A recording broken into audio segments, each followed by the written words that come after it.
திமுக கூட்டணி இன்டாக்ட் கூட்டணி கூட தேமுதிகவும் இந்த வந்துச்சு, கமல் வந்துட்டார். அப்போ எவ்வளோ வாங்கியிருக்கணும்? கூட தானே வாங்கியிருக்கணும். அவங்க கூட்டணி வாங்கினதுக்கும் அதிமுக கூட்டணி வாங்கினதுக்கும் கட்சி பலவீனமாயிடுச்சு, எடப்பாடியை மாற்றிடலாம், ரைட்டு. பொதுக்குழு கூட்டி அதில் எஸ்பி வேலுமணியோ சிவி சண்முகத்தை போட்டலாம்.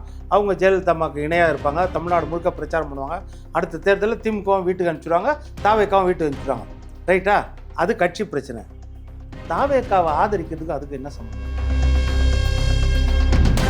மத சார்பிட்ட கூட்டணி பாட்டாளி மக்கள் கட்சி ஏன் போய் பார்த்தாரு? அன்புமணி ஏன் போய் பார்த்தாரு? அது ஒரு மரியாதை நிமித்தமாக. மரியாதை அப்போ எடப்பாடிக்கு மரியாதை கிடையாது. சொல்லுங்கள், எடப்பாடிக்கு மரியாதை, நயினார் நாகேந்திரனுக்கு மரியாதை கிடையாது. அது மரியாதை கிடையாதா? செலக்டிவ் மரியாதையா? அப்போ பிஜேபியை மட்டும் சொல்கிறீங்க, ஏக்நாத் ஷிண்டேவை கபலீகரம் பண்ணிட்டாங்க, சிவசேனாவை கபலீகரம் பண்ணிட்டாங்க, எல்லா கட்சியும் உடைச்சிருவாங்க, விலை கொடுத்து வாங்கிடுவாங்க அப்படின்னு. அப்போது பிஜேபி உடைச்சா பொன் குடம், விஜய் உடைச்சா மண் குடமா? எடப்பாடி முதலமைச்சர், நாங்கள்லாம் அமைச்சர்கள். எங்களுக்கு திமுக ஆதரவு கொடுக்கும், ஆதரவு கொடுத்து நாங்கள் முதலமைச்சர் ஆகணும். அவர் சொன்னது என்னென்னா, அவர் தன்னை முதலமைச்சர் ஆகணும்னு பார்க்குறாரு. நீங்கள் யாரை முதலமைச்சர் வேட்பாளராக சொன்னீங்க? சிவி சண்முகத்துக்கு அதே ஞாபகம் இல்லையா?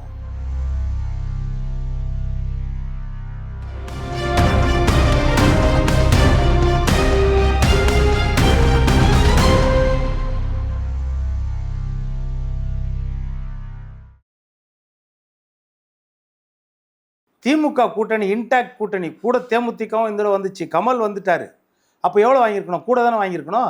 அவங்க கூட்டணி வாங்கினதுக்கும் அதிமுக கூட்டணி வாங்கினதுக்கும் 26 லட்சம் ஓட்டு வித்தியாசம் போன தடவை. இந்த தடவை 2 பேருக்கும் இடையே வித்தியாசம் 20 லட்சம் ஓட்டு தான். எந்த விதத்தில் பார்த்தீங்கன்னா கூட திமுகவோட இந்த தடவை அதிமுக பெர்ஃபார்மன்ஸ் பெட்டராக பண்ணியிருக்குது. எல்லா விதத்துலையும் நல்லா பண்ணியிருக்குது திமுகவை விட. அடுத்தது பார்த்தீங்கன்னா அதோட தலைவர் இந்த புயல் வெடிக்கும்போது கூட 1 லட்சம் ஓட்டு வித்தியாசத்தில் எடப்பாடி தொகுதியில் 98,110 ஓட்டு வித்தியாசம். அவர் தான் ஹையஸ்ட் அவர் தான். கிட்டத்தட்ட 1 லட்சம் ஓட்டு வித்தியாசத்தில் அங்கே ஜெயிச்சிருக்காரு. இங்கே என்ன ஆச்சு?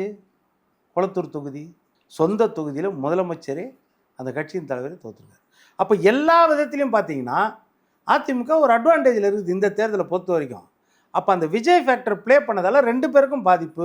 அந்த பாதிப்பில் அதிமுகவுக்கு குறைவான பாதிப்பு. காரணம் அவருடைய பிரச்சாரம் அந்த மாதிரி. இவர் எவ்வளவு திமுகவை விமர்சித்து பேசினாரோ, எந்த அளவுக்கு தீவிரமாக பேசினாரோ, அந்த ஓட்டெல்லாம் என்னென்னா அது மடைமாற்றம் ஏற்பட்டு அங்கே போயிடுச்சு, தாவேக்காக்கு போயிடுச்சு. அந்த பாதிப்பு நம்ம தடுக்க முடியுமா? பெரிய அளவில் தடுக்க முடியும். இதுதான் யதார்த்தம். இவங்க சொல்கிற நோக்கம் என்னென்னா, கட்சி பலவீனமாயிடுச்சு, கட்சி இதெல்லாம் வேண்டாம் சார். இப்போ கட்சி பலவீனமாயிடுச்சு, எடப்பாடியை மாற்றிடலாம், ரைட்டு. பொதுக்குழு கூட்டி அதில் எஸ்பி வேலுமணியோ சிவி சண்முகத்தை போட்டலாம். அவங்க ஜெயலலிதாமாவுக்கு இணையாக இருப்பாங்க, தமிழ்நாடு முழுக்க பிரச்சாரம் பண்ணுவாங்க. அடுத்த தேர்தலில் திமுகவும் வீட்டுக்கு அனுப்பிச்சிடுவாங்க, தாவேக்காவும் வீட்டுக்கு அனுப்பிச்சிடுவாங்க, ரைட்டா? அது கட்சி பிரச்சனை. தாவேக்காவை ஆதரிக்கிறதுக்கு அதுக்கு என்ன சம்பந்தம்? என் அடுத்த கேள்வி அதுவாக தான் இருந்துச்சு. சொல்லுங்கள், இதுக்கும் அதுக்கு என்ன சம்பந்தம்? அப்போ விலை போயிட்டாங்களோ அப்படிங்கிற மாதிரி இது முடிவு எடுத்துட்டு அந்த முடிவுக்கு காரணத்தை தேடுறீங்க. இப்போ 25 எம்எல்ஏக்கள் அங்கே ஆதரிக்கிறாங்கன்னு சொல்கிறீங்கள. அப்போது இன்னொன்று, தாவேக்கா எவ்வளவு கீழ்த்தரமான அரசியல், முதலமைச்சர் விஜய் இது எவ்வளவு கீழ்த்தரமான அரசியல். நீங்கள் தேர்தலில் ஜெயித்த உடனே எந்த சைடு கேட்குறீங்க சீட்டு? 2 எம்எல்ஏ இருந்தாலும் 5 எம்எல்ஏ இருந்தாலும் அந்த பக்கம் தான் லெட்டர் எழுதுறீங்க, வாட்ஸ்அப் போடுறீங்க, இமெயில் போடுறீங்க, அவங்ககிட்ட தான் கேட்குறீங்க. திமுக கூட்டணியில் இருக்கிறீங்க. 4ஆம் தேதி தீர்ப்பு வந்த பிறகு 5ஆம் தேதியோ 6ஆம் தேதி காலையில் நிர்மல் குமாரை வச்சு சொல்ல வைக்கிறார். விஜய் கூட நேரடியாக சொல்ல. அதிமுக கிட்ட நாங்கள் கேட்கவே இல்லை, எங்களுக்கு அதிமுக வேண்டாம், நாங்கள் 2 சீட்டு இருக்கிறவங்ககிட்ட கேட்போம். ஆனால் அதிமுக கிட்டே கேட்க மாட்டோம். மத சார்பற்ற கூட்டணி தான் வேணும் அப்படிங்கிற மாதிரி தான் அவங்களும் ஆதரிக்கிறாங்க. மத சார்பற்ற கூட்டணி பாட்டாளி மக்கள் கட்சி ஏன் போய் பார்த்தாரு? அன்புமணி ஏன் போய் பார்த்தாரு? அது ஒரு மரியாதை நிமித்தமாக. மரியாதை அப்போ எடப்பாடிக்கு மரியாதை கிடையாதுல்ல. சொல்லுங்கள், எடப்பாடி மரியாதை, நயினார் நாகேந்திரனுக்கு மரியாதை கிடையாது, அது மரியாதை கிடையாதா? செலக்டிவ் மரியாதையா? ராம்தாஸ் ஐயாவுக்கு மரியாதை கிடையாதா? சொல்லுங்கள், மூத்த தலைவர் கிடையாதா? அப்போது மரியாதையிலையும் செலக்டிவாக தேடுவீங்களா? அது என்ன, ஏதாவது லாஜிக்கல் ரீசன் இருக்குதா நீங்கள் சொல்கிறது? இல்லை சார். அடுத்தது இந்த சைட் ட்ரை பண்ணியாச்சு. ட்ரை பண்ண பிறகு இங்கேருந்து ஏங்க ஆளுங்களை தூக்குறீங்க? இது எவ்வளோ கேவலமான அரசியல். உங்களுக்கு மெஜாரிட்டி 120 வருது.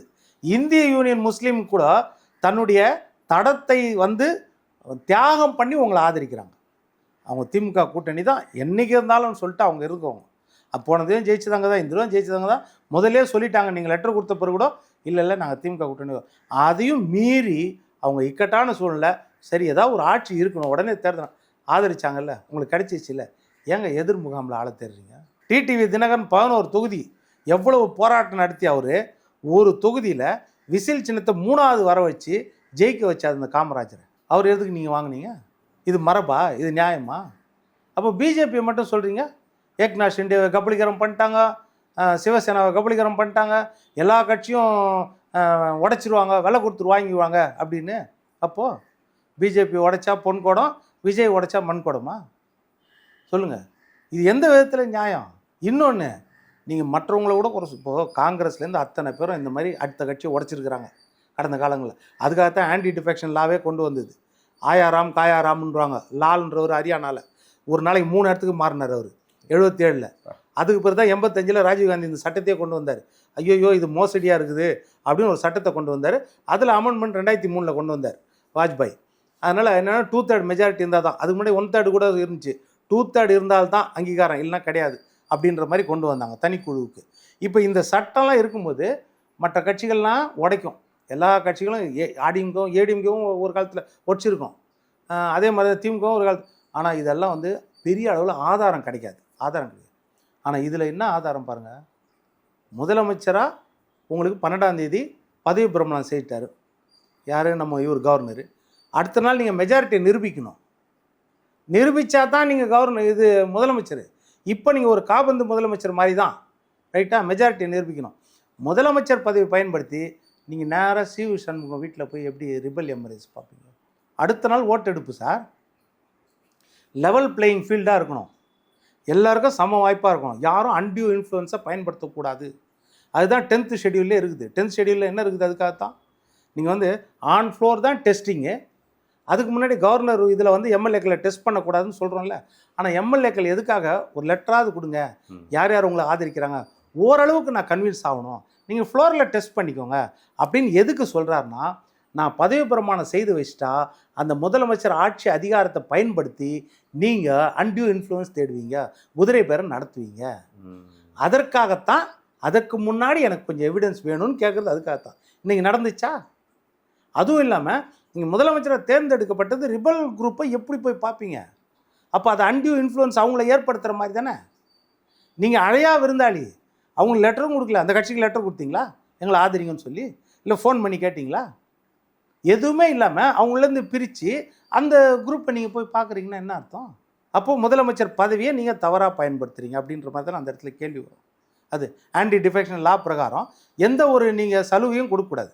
பிரைபரின்றது பொருளாகவோ அதாவது பணமாகவோ பொருளாகவோ, அப்படி இல்லைன்னா பதவியாகவோ ஆசை வார்த்தைகளை கூறோ எல்லாமே பிரைபரி தான் வரும். அப்போது அது ஒரு பக்கம். சட்டமன்றத்தில் சபாநாயகர் என்ன செய்கிறாரு? ஓட்டெடுப்புக்கு முன்னாடி ஒரு கட்சினா அந்த கட்சி தலைவர்களை பேச வைக்கிறாங்க, அவ்வளோதானே. அப்புறம் எப்படிங்க ஒரு கட்சியில் 2வது இன்னொரு தலைவரை பேச வைப்பார்? எஸ்பி வேலுமணியை. ஓட்டெடுப்பு நடக்க போது அவங்க ஓட்டு போட்டிருந்தா அது அப்புறம் நடக்கிற காரியம். நீங்கள் எப்படி பேச வைக்கிறீங்கன்னா நீங்கள் என்ன சொல்ல வரீங்க? நான் அவருக்கு ஆதரவு கொடுக்குற மாதிரி தானே அர்த்தமாகும். மற்றவங்களும் அவருக்கு ஆதரவாக ஓட்டு போடுங்க, அந்த லைனில் நாங்கள் போகிறோன்ற மாதிரி தானே அர்த்தமாகும். சொல்லுங்கள். அதற்கப்புறம் அவங்க மெஜாரிட்டியை நிரூபித்த பிறகு சபாநாயகர் உரிமை, யாருக்கு வேணாலும் கொடுக்கலாம் பேச, யாரை வேணாலும் சொல்லலாம், சபாநாயகரை கட்டுப்படுத்துவது எல்லா உரிமை. அதற்கு முன்னாடியே அவர் அம்பையராக இருந்து எல்லாரையும் சரிசமமாக நடத்தணும்ல எல்லா கட்சியும். காங்கிரஸில் ஒருத்தரை பேச விட்றாங்க, அது மாதிரி நம்ம எதிர்கட்சி அதில் உதயநிதி மட்டும் பேச விட்றாங்க, எல்லா கட்சியும் பிரேமலதாவை அவங்க மட்டும் பேச விட்றாங்க. அப்போது இதில் மட்டும் எப்படி 2 பேரை பேச விடுறது? என்னோட உரிமைன்றாரு. அந்த உரிமைன்னா கூட அந்த இடத்துல கேள்வி வருதா இல்லையா? அப்போது இந்த அரசாங்கம் எப்படிங்க தூய்மை சக்தி? இது தூய்மை சக்தியா? சொல்லுங்கள். ஊழல் சக்தியை நான் கூட்டணியை உடைப்பேன், இது தீய சக்தி கூட்டணியை உடைப்பேன், ஊழல் சக்தி கட்சியே உடைப்பேன், ஆனால் நான் தூய சக்தின்னு சொன்னால் எப்படி? இது எவ்வளோ பெரிய கேள்விக்குறி வரும் சொல்லுங்கள். அந்த அமைச்சர்கள் மேலே இருக்கிற ஊழல் குற்றச்சாட்டுகளுக்கெல்லாம் இனிமேல் எப்படி நடவடிக்கை எடுப்பார் விஜய் அப்படிங்கிற மாதிரியான கேள்வியெல்லாம் எழுதியிருக்கேன் சார். இப்போ அமலாக்கத்துறை கடிதம் அனுப்பியிருக்காங்க. அமலாக்கத்துறை வந்து எனக்கு இந்த மாதிரி அவர்கள் மேலாம் வந்து வழக்கு தொடுக்கிறதுக்கு நீங்கள் அனுமதி கொடுக்கணும் அப்படின்னு இப்போ செந்தில் பாலாஜியே கடிதம் கொடுத்துருக்காங்க. செந்தில் பாலாஜி டாஸ்மாக் வழக்கில் அமலாக்கத்துறை என்ன செய்திருக்குன்னா, இது போக்குவரத்து துறை ஊழல் வழக்கில் வந்து எங்களுக்கு வந்து ஏன் அனுமதி கேக்குறது? கொடுக்கணும் ம். அப்படின்னு சொல்லிட்டு இப்போ லெட்டர் அனுப்பிச்சிருக்காங்க. இதுக்கு என்ன பதில் சொல்ல போகிறாரு? உடனடியாக பதில் சொல்லணும்ல. பாட்டு பாடினார்ல, 10 ரூபா 10 ரூபான்னு பாட்டு பாடினார்ல, இப்போ உடனடியாக அமலாக்கத்துறைக்கு அனுமதி கொடுக்கணுமா இல்லையா விசாரிக்கிறதுக்கு? இப்போ தமிழ்நாடு அரசாங்கம் இதில் என்ன செய்ய போகிறாங்க? அடுத்தது பார்த்தீங்கன்னா, நீங்கள் முக்கியமான விஷயம், KN நேரு மேலே கிட்டத்தட்ட 3000 கோடியா 1300 கோடி என்னமோ ஊழல் வழக்கு. அந்த வழக்குகளை அமலாக்கத்துறை டிஜிபிக்கு எல்லாம் கூட கடிதம் கொடுத்துச்சு, டாக்குமெண்ட்ரி எவிடன்ஸோடு கொடுத்தாங்க. இப்போ அந்த வழக்கில் வந்து என்னென்னா, இங்கே நீதிமன்றம் வந்து சார்ஜ் ஷீட் ஃபைல் பண்ணுறதுக்கு, எஃப்ஐஆர் ஃபைல் பண்ணுறதுக்கு உத்தரவு கொடுத்தாங்க டிவிஎஸ்சிக்கு. இப்போ அவங்க வந்து இங்கே வழக்கு போட்டிருந்தாங்க. இப்போ இங்கே வழக்கு வந்து அதை வந்து உச்சநீதிமன்றத்துக்கு அப்பீல் போயிருக்காங்க நம்ம தமிழ்நாடு அரசு. ம். தமிழ்நாடு அரசு இப்போ உச்சநீதிமன்றம் அப்பீல் போயிருக்குதுன்னா இன்றைய அரசோட அனுமதியோடு போயிருக்காங்களா? அந்த வழக்கறிஞர்கள் அதுக்கு வாதாடுறாங்களா? எஃப்ஐஆர் ஃபைல் பண்ணோம் KN நேரு அவர் மேலே, அவருடைய துறை மேலே. அதுக்கு வேண்டான்னு சொல்லிட்டு உச்சநீதிமன்றத்துக்கு அரசின் சார்பாக வழக்கு இப்போ போயிருக்குது. அந்த வழக்கை உடனடியாக வாபஸ் வாங்கணுமா இல்லையா? இப்போ என்ன செய்ய போகிறாரு? வாபஸ் வாங்கியாச்சா? நிறைய கேள்வி இப்போது இந்த விஜய் அரசாங்கத்துக்கு மேலே இருக்குது. அவங்க தேர்தல் வாக்குறுதியில் ஒவ்வொரு மாதமும் அனைத்து வீடுகளுக்கும் ஒவ்வொரு மாதமும் 200 யூனிட் ஃப்ரீ, அதுதான் இப்ப தகுதியுள்ள வீடுகள் அப்படின்னு கொடுத்துருக்காங்க. அப்படின்னு கொடுத்து இப்போ கொடுத்துருக்காங்க. ஆனால் இப்போது 2 மாதத்துக்கு ஒரு தடவை மின் கணக்கீடுன்னு சொல்லியிருக்காங்க. அதேமாதிரி இப்போ 1000 ரூபா போடுறேன்னு சொல்லியிருக்காரு. 1,30,00,000 பேருக்கு. மீதி 1 கோடி பேருக்கு அது எப்போ போடுவார்? இப்போ டைம் எடுத்துக்குவார். டைம் எடுத்துக்கிட்டோங்க, நீங்கள் நேரம் கொடுக்கணும். ஆமாம், இல்லைன்னு சொல்ல 6 மாதமோ இல்லை 1 வருஷம் கூட எடுத்துக்கோங்க. அந்த 1 வருஷம் கழித்து இப்போ 2,500 நீங்கள் சொல்லியிருந்தீங்க. நீங்கள் 1 வருஷம் டைம் எடுத்துக்கோங்க, நிதானமாக பட்ஜெட்டை போட்டு அப்புறம் கொடுங்க. ஆனால் என்னென்னா, அந்த 12 மாதத்துக்கு அரியர்ஸோடு கொடுத்துருணுமா இல்லையா? அதை தானே இவங்க விமர்சனம் பண்ணாங்க திமுகவை. 28 மாதம் கழித்து 1,06,00,000 பேர் கொடுத்தாங்க, 55 மாதம் கழித்து 1,30,00,000 பேர் கொடுத்தாங்க. அப்போ அந்த அரியர்ஸ்லாம் ஏன் கொடுக்கலன்னு மேடைக்கு பேசுனாங்கல்ல. இப்போ இவங்களும் அந்த அரியர்ஸோடு தான் கொடுக்கணும். இப்போ நிறைய கேள்விகள் இவங்க மேலே இருக்குது. அது வந்து அப்புறம் வர சேலஞ்சஸ். ஆனால் ஆரம்பமே இவங்களுக்கு வந்து ஒரு கோணலை உண்டு பண்ணிச்சு, ஒரு அதிருப்தியை மக்கள் மத்தியில் உண்டு பண்ணிச்சு. அப்படின் போது இந்த எம்எல்ஏக்களை இவர்கள் உடைத்து கொண்டு போவது பெரிய தவறு. இது நாளைக்கு வந்து நீதிமன்றத்தில் நிற்காது. நீதிமன்றத்தில் அவங்களுக்கு மட்டும் கிடையாது, விஜய் ஆட்சிக்கும் கெட்ட பேர் ஏற்படும்.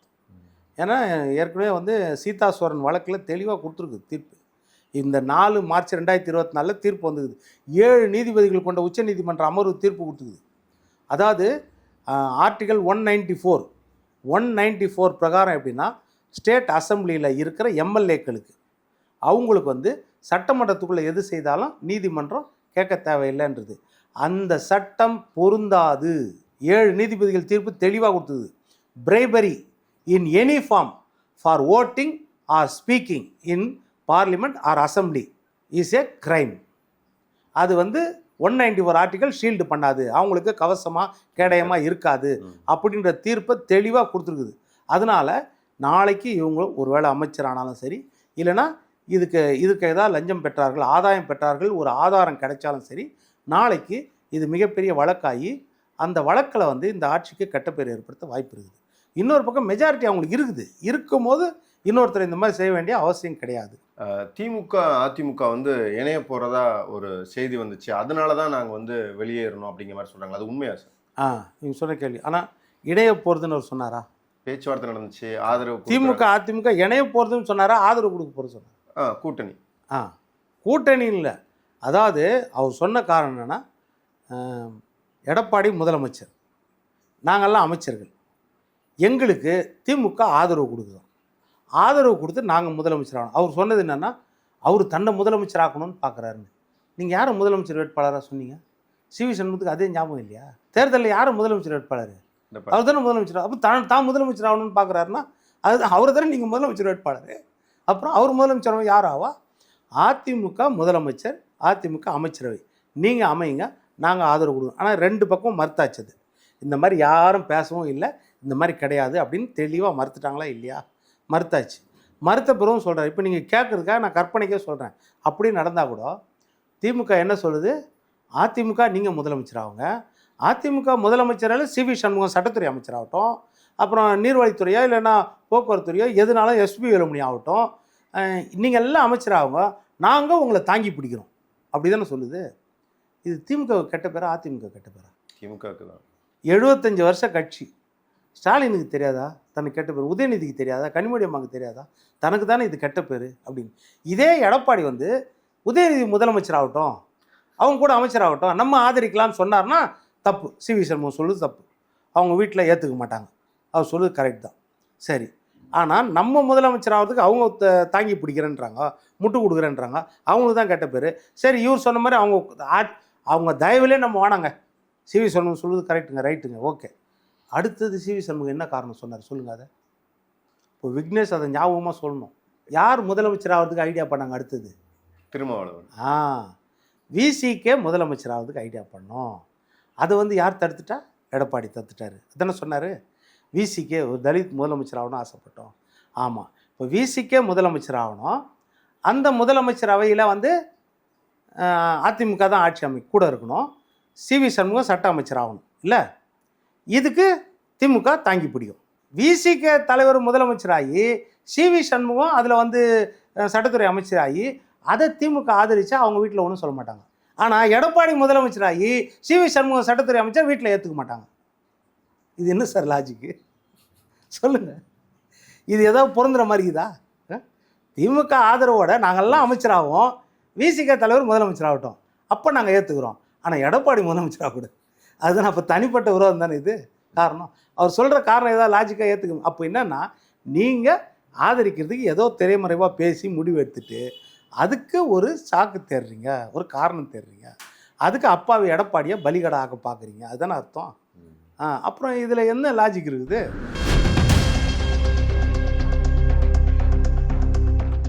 ஆனால் அந்த தொகுதிகள் ரீஎலெக்ஷன் வந்தால் கண்டிப்பாக கெட்ட பேர் தாவேக்காக வந்துடும்.